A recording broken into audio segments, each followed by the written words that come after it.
ভোলা ঘোষের মুখে শাহজাহানের অপরাধের ফিরিস্তি। দুজন বিজেপি কর্মীকে খুনের মাস্টারমাইন্ড এই শাহজাহান। খুনের তথ্য জানার কারণে একাধিকবার হুমকি, পরিবারকে আগুনে পুড়িয়ে মারার হুমকি। চাঞ্চল্যকর অভিযোগ শাহজাহান মামলার মূল সাক্ষী শাহজাহানের বিরুদ্ধে। শাহজাহান বহু মানুষের জমি দখল করেছে, জেলে বসে অত্যাচার চালাচ্ছে এই শাহজাহান। রিপাবলিকে বিস্ফোরক দাবি ভোলা ঘোষের সঙ্গে কথা বলেছেন আমাদের প্রতিনিধি, শুনুন।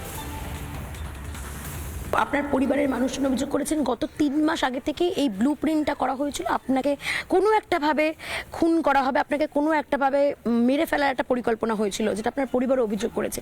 এই 3 মাসের মধ্যে এর আগেও আপনার সঙ্গে এরকম কোনো ঘটনা কি ঘটনা হয়েছে, বা আপনি যখন বেরিয়েছেন আপনার পেছন পেছন কেউ ধাওয়া করা বা আপনার গাড়ির পেছনে কেউ ধাওয়া করা, এই ধরনের কোনো ঘটনা কি আপনার সঙ্গে ঘটেছিল 3 মাসের মধ্যে? একটু মনে করে দেখুন। মানে যেটা হচ্ছে বিভিন্ন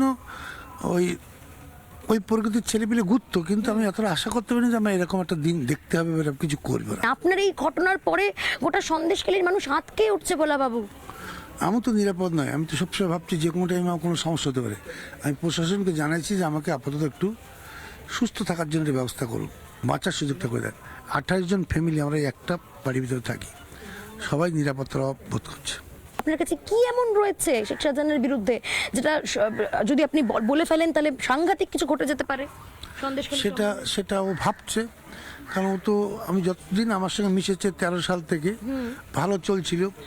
20 সালের পর থেকে ওর কি পরিবর্তন এসছে এবং কিছু সাঙ্গভঙ্গ এমন পেয়ে গেছে, মানে যত রকম কুকাজের সঙ্গে যুক্ত হয়ে গেছে। কিন্তু আমি 20 সাল পর্যন্ত যেটুকু জানি সেটুকু আমি সিবিআই ইডিকে তথ্য দিয়েছি, কারণ এই বাড়িটা তো আমি 4 বছর ছিলাম না, ওর অত্যাচারের বাড়ি ছাড়া ছিলাম। তারপর ওনারা আনার পরে শেখ শাহজাহানের অত্যাচারে আপনি বাড়ি ছেড়ে ছিলেন 2020 সালের 14 আগস্ট থেকে। আপনার কাছে কি আর তথ্য রয়েছে? আর কি কি কুকর্ম বেরিয়েছে? জমি দখল থেকে শুরু করে বিভিন্ন অভিযোগ রয়েছে এটা এই জমি দখল আছে, বিভিন্ন জায়গায় বাড়িঘর দখল, বিভিন্ন মানুষকে মারধর করা, এবং আমার অলক্ষ্যে অনেক কিছু করেছে, যেমন ভাঙিপাড়ার ব্যাপারটাও পুরোটাই ওর মাস্টারমাইন্ড। কোন ব্যাপারটা? ভাঙিপাড়া যে বিজেপি যে যারা খুন হলো ভাঙিপাড়ায়, তার মানে যে খুনগুলো হয়েছিল পরপর, সেই খুনের পেছনে তার মানে শেখ শাহজাহান পুরো একদম ফুল মাস্টারমাইন্ড।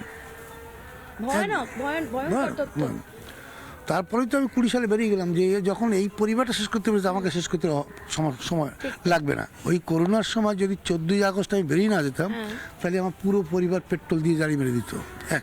তো ভয়ঙ্কর তথ্য দিচ্ছেন ভোলা বাবু, আপনি ভয়ঙ্কর কথা বলছেন। ইডিকেও দিয়েছি, এবং এখানে কিছু লোককে বলেছে যখন আমি পালিয়ে চলে গেছি যে আমি তো নজরবন্দি রাখলাম কীভাবে বেরিয়ে গেল। এবার 21 সাল থেকে আমাকে কেস দেওয়া শুরু করলো, মার্ডার, বিভিন্ন মারধরে কেস। 22 সালে এসে দিচ্ছে এই বাড়িতে নাকি 2 ছেলে আমি মিলে একটা মেয়েকে রেপ করেছি। আমি তখন বাড়িতে নেই, আমার 21 সালে কেসও করা আছে যে আমি বাড়িতে নেই, বাড়ি লুট হচ্ছে, অথচ 22 সালে রেপ কেস খাচ্ছি।